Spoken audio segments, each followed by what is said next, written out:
Hello, Marbleheads out there. Thank you so much for tuning in to us this week here at In the Marbles, episode 47. Couldn't be happier that you guys are here. I'm Matt Beamer. Unfortunately, Preston could not be here this week. However, I've got everything that you need to take care of right now. Just before we get started here, keep Preston and his family in your thoughts and prayers. He's going through quite a bit right now with his wife, and I don't want to get into details right now, but let's just say that at this point, he's going to need your thoughts and prayers. So pray that everything goes fine for him and his wife, and that his wife has no issues whatsoever, and that he can come back to us here soon. But like I said, I'm Matt Beamer here along with myself here. I'm used to saying Preston Lude. Wish he'd be back here. We got a lot to cover here. Everything's going fine from this end. Just work, counting down the days until the Southern 500 weekend here in Darlington.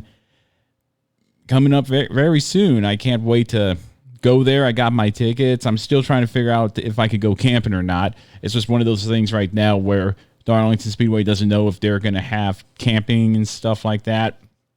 But rest assured, I will let you know. And if you're there in Darlington for the Southern 500, make sure to come find me. I'll be there, hopefully with a few tag-alongs if we can get the whole thing. I guess Darlington Speedway is going through a social distancing thing. We're just trying to figure that out right now. One thing after another, just the world we live in right now. But we're going to hit the ground running, people. We're going to get into local racing news, and we'll talk about the big headlines here. All right, so the first big headline that I see right now is Erik Jones is going to be won't be renewing his contract at the end of 2020. We all kind of saw the writing on the wall. Joe Gibbs stated in a statement that we appreciate all Erik has done for Joe Gibbs Racing. He has joined us. He joined us as a teenager and has accomplished so much in his time here, and we remain focused on the remainder of the season. And there's no surprise there that this has to come from the selling of Levine Family Racing, Erik Jones being booted out of that car to make way for Christopher Bell in that 20 car. And I could have seen that writing on the wall from a while ago. Christopher Bell was bred just to go into one place, and that was Joe Gibbs Racing from the start of his Xfinity career all the way to now. This was just a filler, and unfortunately, Erik Jones is the one to go in that deal.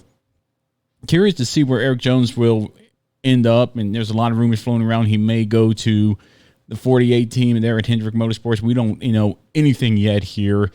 We'll just have to wait and see. Silly season is in a big time rumble here because we got another piece of news coming up here. Of course, this happened at the conclusion of last week's episode. Team Penske and Brad Keselowski renewing their contract for 1 year. Now, this takes away, obviously, one spot, and that is that coveted number 2 Penske Ford.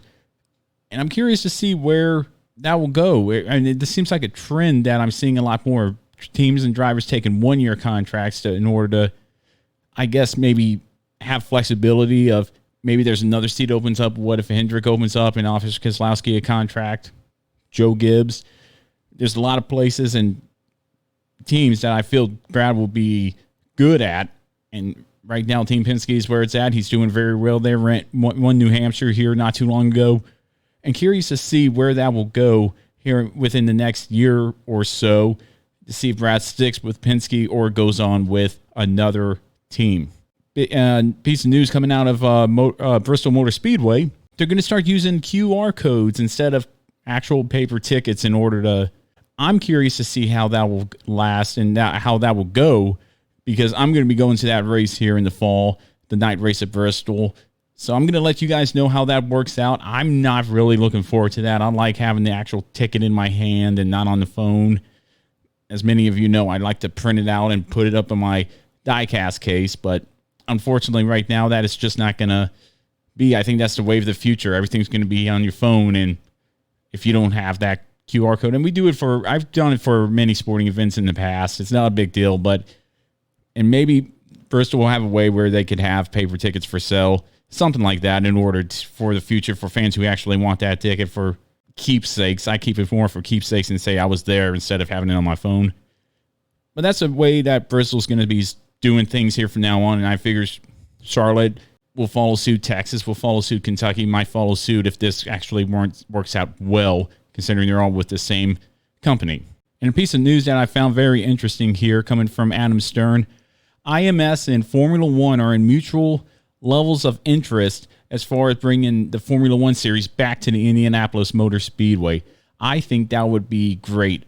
Circuit of Americas is a great venue, but I like the Indianapolis more so as far as the history of that track and the fact that Formula One's been there. I wouldn't even mind seeing Formula One back at Watkins Glen. I don't think that's going to happen anytime soon. But if it has to go anywhere else in the United States besides the Circuit of Americas there in Austin, Texas, I hope it comes back there to the Indianapolis Motor Speedway in that road course. I've enjoyed the road course. They had a great race there for the stock cars in the past there. It's been a really fun venue as far as Formula One. Of course, that whole debacle in 2005 with the tires and 3/4 of the field parking didn't really help out issues there. But I think Pirelli being in there now instead of 2 tire manufacturers will fix that. And so it's up in the air. It's 50-50. I couldn't tell you which way, one way or another, if it's going to come back. I personally would like to have it come back to Indianapolis Motor Speedway. And big announcement this week from NASCAR before the Michigan races. NASCAR will be bringing back the choose rule for all speedways with the exception of road courses and super speedways such as Daytona and Talladega. The choose rule, I think, made a really great showing there for all three, for both the trucks and the Cup Series. I thought it was very interesting to see where people could go, spotters telling their drivers, go to the low line, go to the high line. That helped drivers like Matt DiBenedetto secure a very good finish there. I think it's a great curveball to see in any race because then I think anybody who chooses that inside or outside line, wherever the preferred line, the opposite of the preferred line is, has a chance to maybe get up there and see what they can do and see where they could go from there. I'm curious to see where that will go. Well, that's all the news I have. We're going to go ahead and hit Formula One and the 70th anniversary Grand Prix there in Silverstone.